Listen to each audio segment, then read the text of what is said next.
one student you've made a difference, that you've done your job. You really, but you have to empower their brain. You have to encourage or inspire them. And I'm learning. That's the biggest part of it. To me, it seems like I give so little. But to them, it seems like a lot.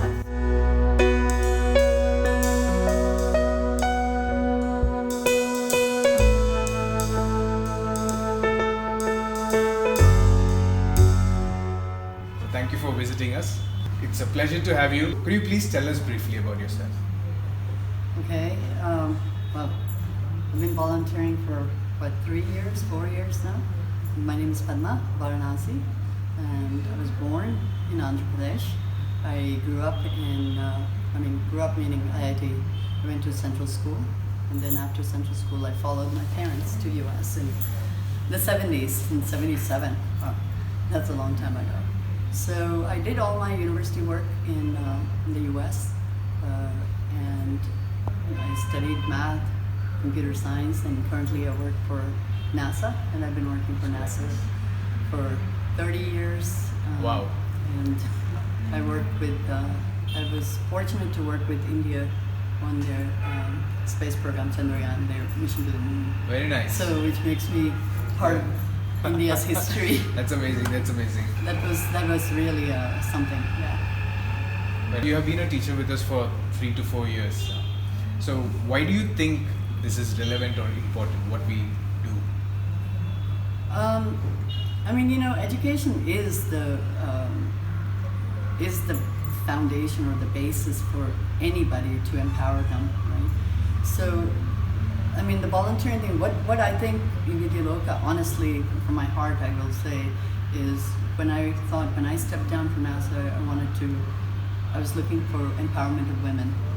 Okay. So then I looked online, I just Googled it, and there's a lot of women empowerment programs in India, yes. But you have to actually pay to go.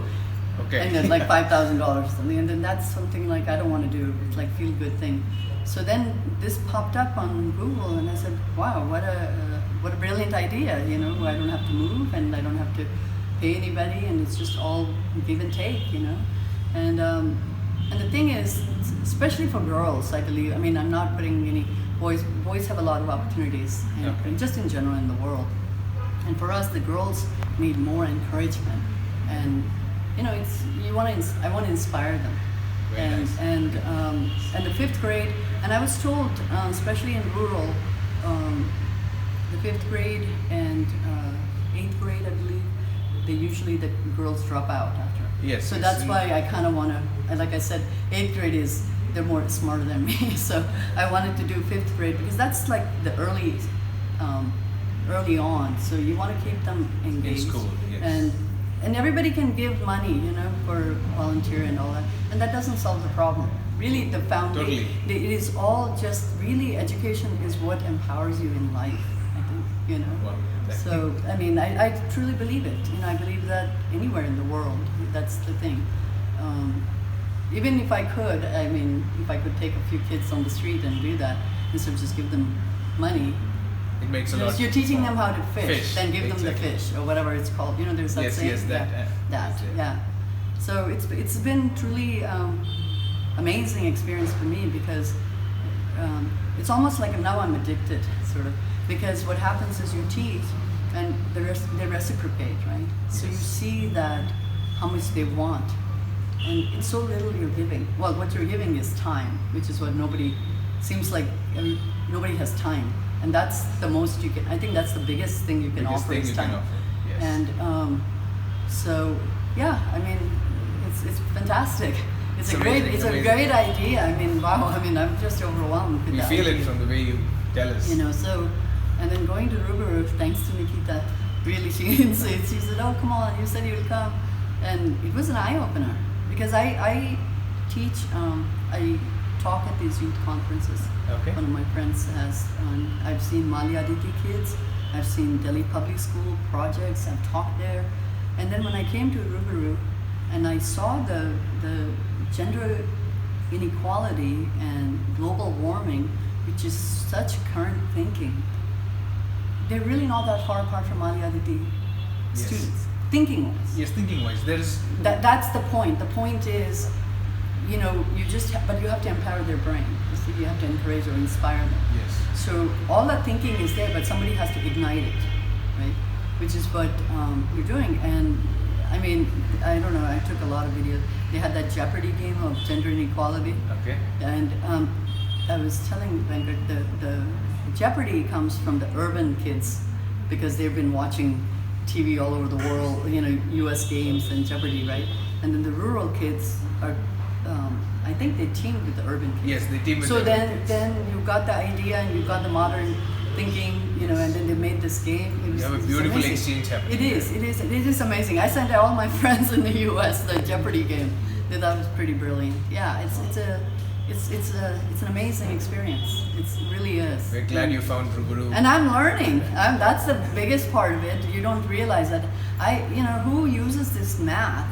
I'm not thinking about fractions and all that. I'm learning all that stuff again. And even what's an adjective? What's an adjective? You know what I mean? You don't think Yes, about yes, these yes, things like yes. you just learned it, so you don't know how to explain it. So now you're learning that. So when which you is a have to great thing. explain it, you have to clarify it with yourself first. Exactly. Do I really know it, or did I just learn it because you grew up with, speaking the language, Yes. for example? Yes. Yeah. So, yeah, it's a terrific experience, and so many volunteers. It's growing. It's Very nice. amazing. Yeah. So, Yes. and then of course, a huge collaboration. All of you. Yes, doing there are the- so many stakeholders. There are other NGOs who work on the field to support us. Yeah. And we are here, and there are volunteers from 200 cities across the globe. Yeah, I wasn't aware of all this. Yeah. So that's the kind of spread it is. So if there is something that you would like to tell the fellow volunteers, what would it be? Wow, keep at it. Don't give up. You got to make time. You make time for eating food. You make time for this. It's just so little. It really is so little. So okay, I get up a little bit. Maybe I'm a little on the deep end. Okay. Waking up early. But if you see that 1 hour of sleep, okay, so it's not that big a deal. But how much are you giving? The result of that 1 hour is enriching somebody's life. Even if you have made a difference in one girl's life, that's it. That's what I tell my husband is a professor, and I say, one student you've made a difference, that you've done your job. You really have on the planet, right? Yes. So you've earned it, sort of. You've earned your keep. Wow. That's a great perspective. You've earned your keep, and you've earned your giving back to the community, because we've all taken. It's easy Totally. to take, right? Yes. And like I said, you take, you make money. It's easy to throw money, but this is what is. Or you could, I guess, put them through schools. But these schools, what is great is it's much better for us to go teach at these schools than give money to these kids so they could go to somewhere like. It's much better because you're reaching a bigger community, Totally. and they're staying in their comfort zone. If not for the volunteer teachers, we would still have the money and Right. we'll stay in the same And position. Yeah. And I went to Chipalpalli, and they were saying some of the kids are doing. Oh so yes, well. we wanted to ask you Yeah, about that. yeah. You had one of the very few teachers get to actually go and meet the students. So how has it been? How was it? For me, I mean, it's well, for me, it's also exploring part of India that I would probably never go. Like I was telling her, why do you pick these schools? I pick it by timing, what works for me.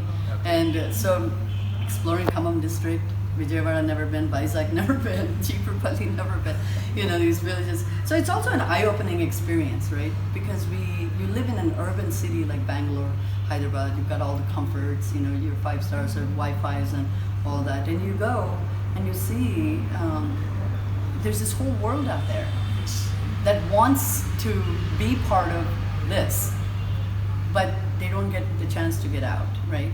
And also another thing is having the volunteers.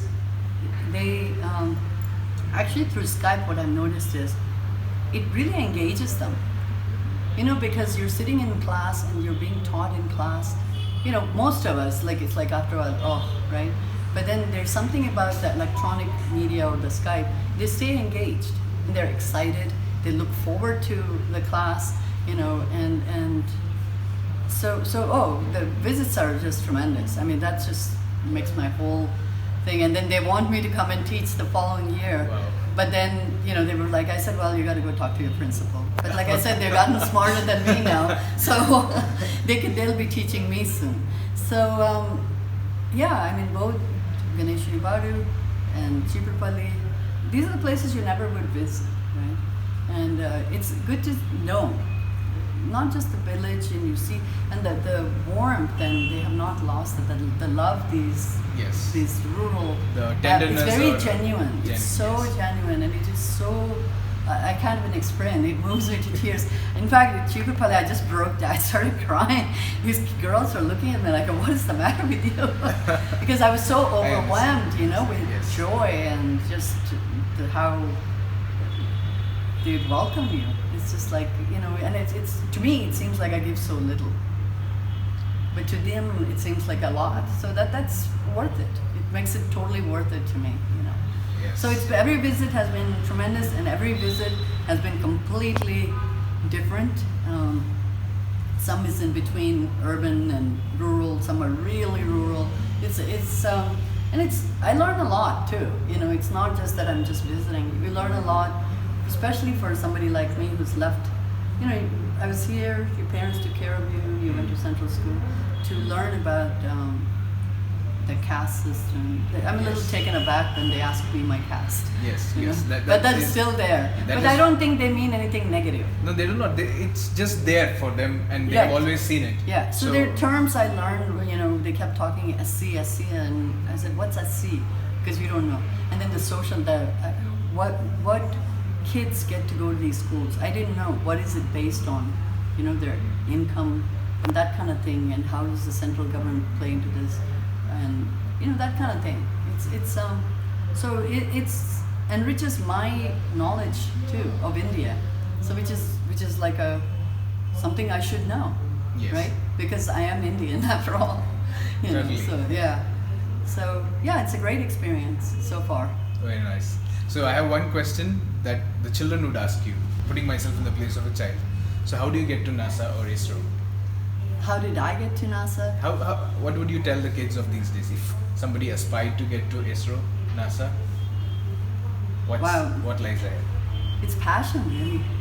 It was my dream. It is really my dream to work for NASA, and I'm very, again, fortunate that I ended up there, and I ended up at 30 years. Again, it's like something you get addicted to. You keep at it. And education, of course, plays a big role. Don't drop out, right? And it's competitive, yes, but you don't let that discourage you, right? And it sounds a bit sexist, but being a woman, you will have a better opportunity. Maybe by the time these children grow up, maybe it will be equal. But there is that advantage of being a female, so use it to your advantage. Going into aerospace, especially for women, I think it's a rare opportunity. It has been a great conversation. A lot of things that you said, we could, feel it. It moves us. Thank you for thank you. working with us. This is overwhelming. I didn't expect this.